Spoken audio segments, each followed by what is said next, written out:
Dear students, welcome to CS Crux. आज का हमारा टॉपिक है cross product in relational algebra. Cross product relational algebra का एक बेसिक ऑपरेटर है।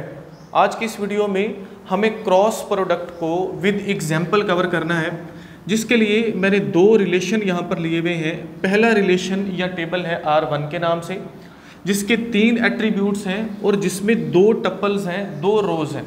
इसी तरह से दूसरा रिलेशन है R2 के नाम से, जिसमें 3 एट्रीब्यूट्स हैं और 3 ही रोज हैं। हमने डाटा हमारा रखा हुआ है रिलेशंस में, टेबल्स में, क्योंकि हम बात कर रहे हैं रिलेशनल डाटाबेस मैनेजमेंट सिस्टम की, जहां हम हमारे डाटा को रिलेशंस में रखते हैं, टेबल्स में रखते हैं। अब क्रॉस प्रोडक्ट को लेकर पहला क्वेश्चन जो हमारे माइंड में आता है वो ये आता है कि डेटाबेस मैनेजमेंट सिस्टम में क्रॉस प्रोडक्ट या कार्टेशियन प्रोडक्ट का क्या यूज़ है, इसको हम कहाँ पर यूज़ करते हैं, इसका क्या फ़ायदा है। तो आप एक बात माइंड में रखिए कि जो रिलेशनल अलजबरा है और जो सीक्वल है, इन दोनों में एक कॉन्सेप्ट यूज़ होता है ज्वाइन का। ठीक है, आप शायद इससे पहले फेमिलियर होंगे। ये है ज्वाइन का कॉन्सेप्ट, जो कि फंक्शन है रिलेशनल अलजबरा और सीक्वल का। अब ज्वाइन के कॉन्सेप्ट में जो पहली कंडीशन है वो है क्रॉस प्रोडक्ट, या आप ऐसा भी बोल सकते हो, ज्वाइंस के लिए जो क्रॉस प्रोडक्ट है ये एक प्री रिक्विजिट है। आपको ज्वाइंस को समझने से पहले क्रॉस प्रोडक्ट का, कार्टेशियन प्रोडक्ट का जो कॉन्सेप्ट है वो क्लियर होना चाहिए। अब ये ज्वाइंस होते क्या हैं, इनकी फर्दर जो टाइप्स हैं जिसमें हमने ज्वाइंस को पढ़ना है, नेचुरल ज्वाइन क्या है, इनर ज्वाइन, आउटर ज्वाइन, और जितनी भी उनकी टाइप्स हैं वो हमें फर्दर नेक्स्ट लेक्चर से हमने उनको स्टार्ट करना है। लेकिन एक मोटा मोटा मैं ओवरव्यू आपको ज्वाइन का बता दूं कि जो ज्वाइंस हैं, होता कुछ यूँ है कि जब हमें मोस्टली कुछ ऐसी क्यूरी लिखना होती हैं जहाँ पर हमें एक से ज़्यादा रिलेशन या एक से ज़्यादा टेबल से डाटा को फेच करना होता है, या एक से ज़्यादा रिलेशंस के लिए जब हम क्यूरी लिखते हैं मोस्टली, तो वहाँ पर हम ज्वाइन को यूज़ करते हैं। और ज्वाइन में जो पहली कंडीशन होती है वो होती है क्रॉस प्रोडक्ट। बाकी जो सारी कहानी है वो फर्दर लेक्चर से हम उनको विद एग्जाम्पल कवर करेंगे। यहाँ तक आप अपने माइंड में रखिए। चलते हैं वापस एग्जाम्पल की तरफ और इसको हम सॉल्व करते हैं। यहाँ पर हमें सबसे पहले नंबर पर समझना है कि जो क्रॉस प्रोडक्ट है उसका जब हमें रिजल्टेंट टेबल मिलेगा, जिसमें हम R1 और R2 का क्रॉस प्रोडक्ट ले रहे हैं, वहाँ पर हमारे पास नंबर ऑफ टपल्स कितनी आएंगी और नंबर ऑफ कॉलम्स कितने आएंगे। तो नंबर ऑफ कॉलम्स की अगर मैं बात करूँ तो फॉर एग्जाम्पल मेरे पास जो रिलेशन 1 है उसमें जो नंबर ऑफ कॉलम्स हैं वो कितने हैं, वो है 1 2 3, या जिसको आप एट्रीब्यूट बोलते हो। तो इस तरह से होगा कि 3 प्लस जो नंबर ऑफ कॉलम्स हैं दूसरे रिलेशन में वो हमने लिखने हैं, तो ये है हमारे पास 3। तो हमारे पास आंसर कितना आता है जी, 6। इसका मतलब है जो रिजल्टेंट टेबल होगा उसमें नंबर ऑफ कॉलम्स कितने होंगे, इन दोनों का सम।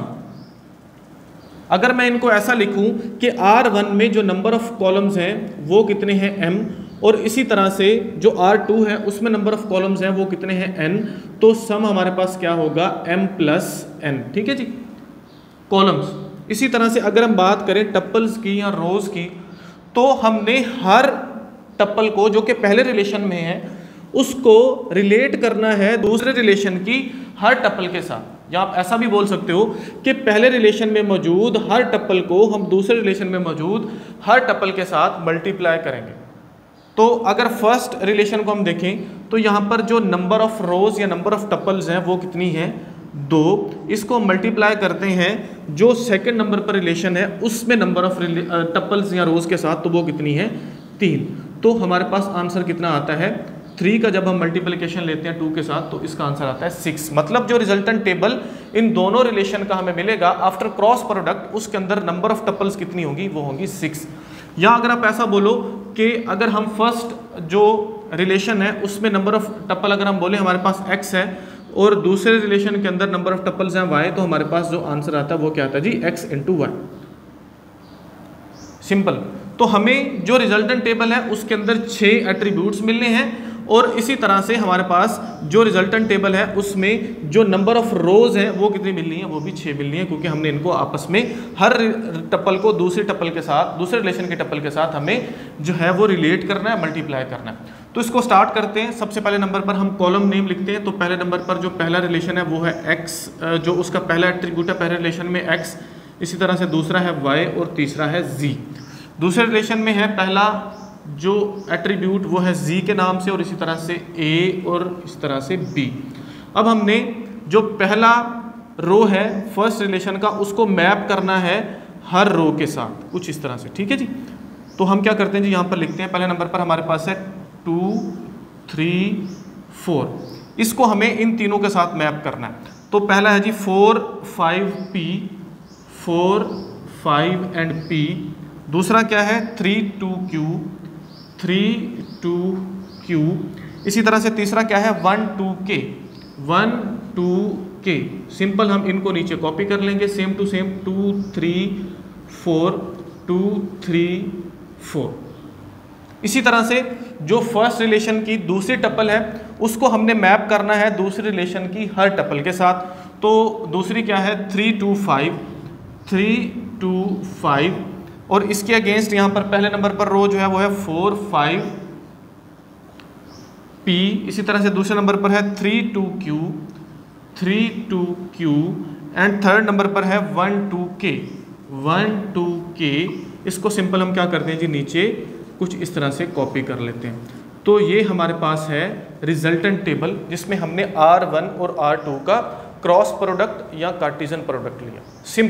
सिंपल सा मेथड है, ये बहुत बेसिक और सिंपल सा मेथड है, लेकिन ये ज़रूरी है जॉइंस को समझने से पहले, क्योंकि बार बार वहाँ पर क्रॉस प्रोडक्ट का नाम आएगा, बार बार वहाँ पर कार्टेशियन प्रोडक्ट का हम नाम लेंगे।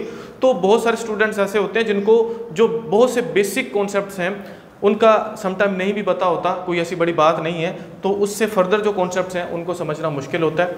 तो ये सिंपल सा कॉन्सेप्ट है जो मैंने आपको यहाँ पर बताया। होपफुली जो कॉन्सेप्ट है वो आपको क्लियर हो गया होगा। नेक्स्ट वीडियोस में हम नेक्स्ट जो लेक्चर्स हैं वहाँ से हम जॉइंस को स्टार्ट करेंगे और फर्दर आगे जो है सभी चीज़ों को डिस्कस करेंगे।